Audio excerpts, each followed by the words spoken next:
Tracking, alerting, protecting. This is WKYT News at 4:30. A Garrett County middle school basketball coach is wanted for soliciting a minor in South Carolina. And a driver leaves behind a trail of damage in a Lexington neighborhood. WKYT News at 4:30 starts now. Good afternoon to you. Amber Philpott and Sam Dick reporting a former Central Kentucky basketball coach is waiting to be taken to South Carolina after he was arrested for sending inappropriate text messages to a minor. Christopher Evans was the middle school basketball coach in Garrett County. He resigned after the arrest. As WKYT Sam Smith tells us, right now Evans is on house arrest at his home in Rockcastle County. It's our top story at 4:30. I'm told Christopher Evans has been with the district since July 1st, and there have been no issues in that time. He worked as the 8th grade boys basketball coach and as a tutor at Garrett Middle School. He resigned from both positions last week. According to court records, Evans is accused of knowingly communicating with an underage girl in Anderson County, South Carolina. Evans lives in Mount Vernon. Officials in South Carolina say he sent obscene text messages to the minor sometime between June and October this year. Investigators have not said how Evans got the minor's phone number. Evans offered no comment on his charges. A warrant was filed on October 14th for his arrest and extradition to South Carolina. Evans was arrested on the 25th in Mount Vernon. He's on house arrest at the moment, awaiting extradition. We're continuing coverage on this story tonight at 6 o'clock. In Garrett County, Sam Smith, WKYT. The Garrett County School District did a background check on Evans when he was hired. That background check came back clean. After a cold weekend in the Bluegrass, the weather is warming up for a beautiful start to the work week. It felt great, looked great out there. Temperatures are more seasonal for us this afternoon, and that, though, is expected to last for the next couple of days. Let's check in with Chief Meteorologist Chris Bailey. Yeah, a lot of folks shaking off the chill of an early winter out there. Halloween night into the weekend. A lot of folks seeing not only the first snowflakes of the season, but the first light accumulation of the season. Way early this year. Nothing is left of that, obviously. What we're seeing now, temperatures into the low 60s with a partly sunny sky. That is how your work week is kicking off. Here's Live First Alert Defender, Kentucky's most powerful live Doppler radar, and there's nothing that we're tracking across Kentucky or surrounding areas. It is that warmer southwesterly wind that is kicking up out there. We've had gusts better than 20 to 25 miles per hour. But again, it's a mild wind that is blowing across central and eastern Kentucky. But typically this time of year, when you get a warm southwesterly wind to kick in, it's going to be ahead of a cold front. Cold front is out across the Rocky Mountains and the Plain States. So it goes from warm to winter in a matter of miles. Snow across parts of the Plain States now. That cold front will be on top of central and eastern Kentucky by the time we roll into the middle of the week, and the one coming in behind that looks even colder. I'm tracking a series of cold fronts over the next week and change. As guys, we're going into a pattern that looks an awful lot like the heart of winter across the eastern half of the country. We'll show you what that means for your 7-day forecast in just a few. Thank you, Chris. Police in Lexington are investigating a burglary at the city's new clerk's office. They say that someone broke in over the weekend and used some equipment to steal money out of a safe. WKYT's Victor Puente has more now on how police hope the public can help in this crime tracker report. This office has only been open for a week, and already they're dealing with a thief. The break-in was discovered Monday morning when employees came to the new Fayette County driver's license offices on Winchester Road. The office had opened last Monday, sometime between when they closed Saturday at noon and this morning. Someone was able to get inside and steal money from a safe. Police say all of the doors were still locked, and they checked the ceiling but couldn't find any forced entry. The burglar used a tool to cut open a safe in the office and took some money. Police hope someone in the area over the weekend saw that thief or their vehicle as they were leaving. Because we're not exactly sure what day it happened. We're hoping that maybe if people saw something suspicious in the area over the weekend or early this morning, that they might jog their memory when they see this story, and they can give us a call and tell us anything they may have seen. Circuit Court Clerk Vincent Riggs told me they'd be looking at surveillance video from nearby businesses to see if they could spot that burglar. In Lexington, Victor Puente, WKYT. And Riggs also said that an upgrade to the office's security system was in the works. Police are trying to track down a driver who left behind a lot of damage in a Lexington neighborhood. Someone driving a large Ford truck hit several vehicles along Lace Lead Avenue, that's off Old Paris Road. Eventually, that driver crashed his truck into another car, pushing that car right through a garage. The people who own that car said they woke up after hearing the crash, but didn't realize it involved one of their cars. Come outside and look, and my car's been pushed into the garage. My roommate's cars have been hit, along with 3 or 4 other vehicles in this neighborhood. And it looks like somebody might have been out for a joyride. Well, at least 4 cars were damaged. No one was injured. He is a UK fan that you may remember, and you may find it hard to believe that 1 year later, Dickie Gregory is still a long way from his home. Gregory fell from the stands at Rupp Arena right before the UK Transy exhibition game last fall. The injuries left him paralyzed from the neck down. His wife of 52 years is still trying to get him home. I never thought that I would cry every day of my life. I've just never been like that. I've never been a crier. But this has just been so hard to deal with. Well, Sam is at the live desk now with WKYT reporter Kristen Kennedy with more on this story that she's working on for you at 6. Sam? Amber, thank you. I'm glad you're doing this story because so many of us remember when this happened. It was kind of an unusual situation. How is Mr. Gregory doing now? He's doing okay, Sam. He's still in a lot of pain. He still has a lot of spasms. And right now, the whole goal for his wife is just to get those spasms under control. They are looking into a possible surgery that could help that. But he does need around-the-clock care. Wow.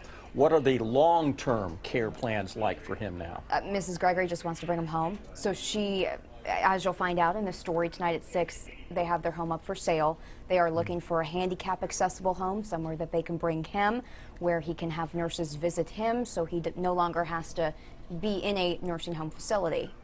I remember when Coach Cal and some of the players went to visit him initially, and there was a lot of support from fans. Has that continued now a year later? Absolutely. It was amazing to see. When we visited him, he had just celebrated a birthday, and there was a table in his room that was just filled with birthday cards from people wishing him well. And his wife said he, to this day, continues to get cards from people who just sign it from a Big Blue fan. Oh. And they don't know them. I mean, we even saw a prayer blanket in there that's from some members of a church that he'd never met before. It's individuals like that that keep him going. Well, this could have happened to almost anyone, and we're glad that you're covering the story. I want to see more tonight at 6 o'clock about Mr. Gregory and his wife. Thank you, Kristen.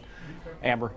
The California woman who moved to Oregon to end her life did just that this weekend. Yeah, in the weeks before her death, Brittany Maynard revived the national debate on allowing terminally ill patients to die on their own terms. Don Champion reports from New York. Diagnosed with an incurable brain cancer, family members say Brittany Maynard wanted to leave this world on her own terms. In the end, she did so. On Saturday, surrounded by family, she took a lethal medication prescribed by a doctor.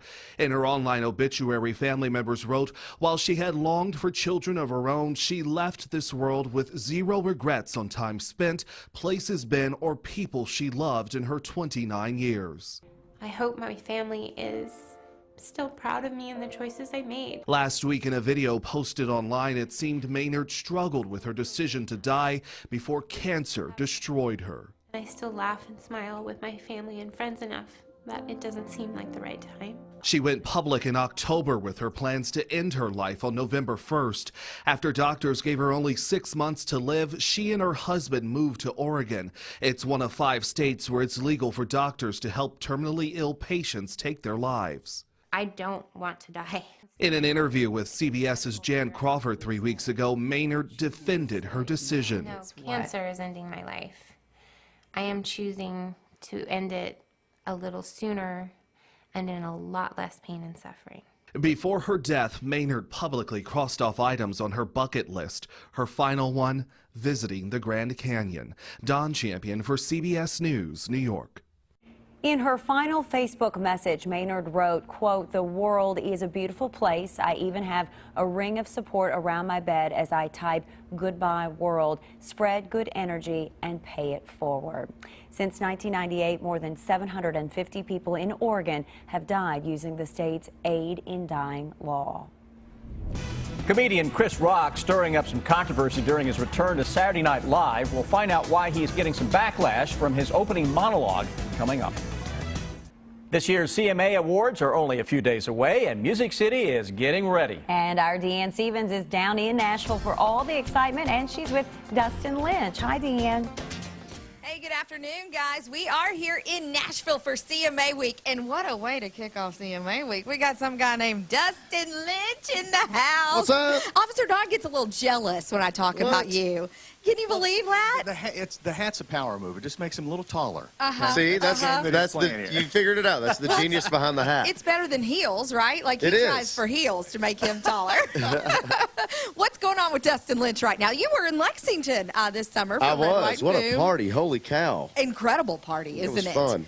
I actually stuck around. I got to watch Thomas Rhett tear it up after I played a little set, and it was a great night. It is a great night. Thanks for the invite. Well, thanks for, listen, it's an open invitation for you to come to Lexington anytime. You I get like that, right? I love Lexington. I have so much fun there. A little too much fun sometimes. Well, you were telling us about too much fun at CMA Week. You've learned to pace yourself over the years. Yes, I have. Yeah. You got to pace this week. There's so many after parties and stuff to go to, so you just pick so and choose the best. early. What's the best one? I'm a vampire, man. I'm used to waking up about noon. So, some of the best parties. Yeah. You can't go wrong with Broadway. Broadway's I'm a sucker for Broadway. But my guess is you probably can't walk up and down Broadway right now, especially with your hat on. Not with the hat. No. Heck no. No, that's Gives a total it away? giveaway. If I take my hat off, I can mosey around okay. You want to meet at Honky Tonk tonight? Yeah, let's do it. All First right. and second floor. Your face looks great, by the Thank way. you. Had a little incident. Was that about 2 weeks ago? Yes, it was, and it's healing back all right. Tell And folks about it. I got hit in the face with a beer, which I don't know why you would waste a perfectly good beer, throw it at somebody, but And you were on stage. I was on stage, yeah, and and just out of nowhere I get whacked in the face with something, and I look, and it's a Coors Light. But the guy, I think, immediately regretted throwing it because the crowd took it amongst himself to correct his actions. Yeah, I would say so. Listen, we appreciate you stopping by. Have a great CMA week. Thank you for having me by. And get back to Lexington. All right, sounds good. Dustin Lynch. Go Cats. Oh, that's a good way to finish. Yeah, we it. like that. Another big star, bringing her act to Lexington. Taylor Swift announcing this morning that she will perform at Rupp Arena. The show is scheduled for October of next year, but tickets will go on sale next Friday, November 14th. The 7-time Grammy winner will also hold a show at the KFC Yum Center in June. Her new album, 1989, is expected to sell more than 1.3 million copies during its first week. That is according to The Hollywood Reporter. That would break 2 records for one-week album sales. If Swift pulls it off, it will be her 3rd consecutive album to sell more than 1 million copies in the first week. Music superstar Garth Brooks showed what a true entertainer he is after taking a tumble during one of his shows right here in Lexington this weekend. Brooks was doing his encore performance of Tearing It Up Friday night when he slipped on a moving piece of the stage. TMZ posting this video of the fall. Brooks let out a big yelp, but like a true professional, he hopped right back up and continued on singing. Some 80,000 people attended his concerts at Rupp Arena on both Friday and Saturday. Chris Rock stirring up some controversy by pushing comedic boundaries on Saturday Night Live. In his opening monologue, Rock took on several topics that raised some eyebrows, including the Boston Marathon bombing, the Freedom Tower, and the 9/11 attacks. The jokes got mixed reviews on Twitter. Many called them tasteless and offensive, while others said his bit was legendary. This was the first time Rock has appeared on the show since 1996. He was a cast member from 1990 to 93. The show did get some praise for musical guest Prince.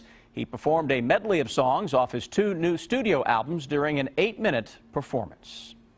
It was a risky high-wire stunt played out right in front of a national audience. More on this Daredevil's record-breaking attempt next. All right, Chris, thanks so much. We have some amazing video of Nick Wallendo walking over Chicago, a sky-high wedding, and an unusual robbery motive. It's the video that will have you talking. Take a look at this. Daredevil Nick Walinda is celebrating again. The great-grandson of the great Carl Walinda successfully completed his 2 skyscraper tightrope walks in Chicago last night. It is amazing to look at this. The hair-raising event televised to a global audience of millions of people. His previous feats include high-wire walks over the brink of Niagara Falls and across the Little Colorado River Gorge. For the first time ever, Southwest Airlines held this in-flight wedding. They did on their first nonstop flight from Nashville to Dallas. Keith Stewart and his bride, Dottie, danced down the aisle at an altitude of 35,000 feet. Stewart and his new bride both live near Louisville. They met 2 years ago on a dating website. The newlyweds have accumulated more than 1 million Rapid Rewards points since they travel so much for work. They were able to trade in most of them in exchange for 30 tickets on this flight for family and friends who got to witness the ceremony. How about that? And a quick way to get to your honeymoon, right? Get married on a plane and then off you go. A man's growing waistline. That was the reason behind his rash of restaurant robberies. This Alabama man says he was upset that he didn't lose weight by eating at Subway like the famous spokesman Jared. The 18-year-old told police that since the diet didn't work, he wanted his money back. It was a man shopping in a Walmart who contacted police because he saw a man wearing the exact same outfit as the robbery suspect. Police say he's suspected in 4 Subway robberies, but has confessed to only 1 of them. Boy, we hear a lot of stories out there. Yeah, that takes the sandwich, doesn't it? There it does.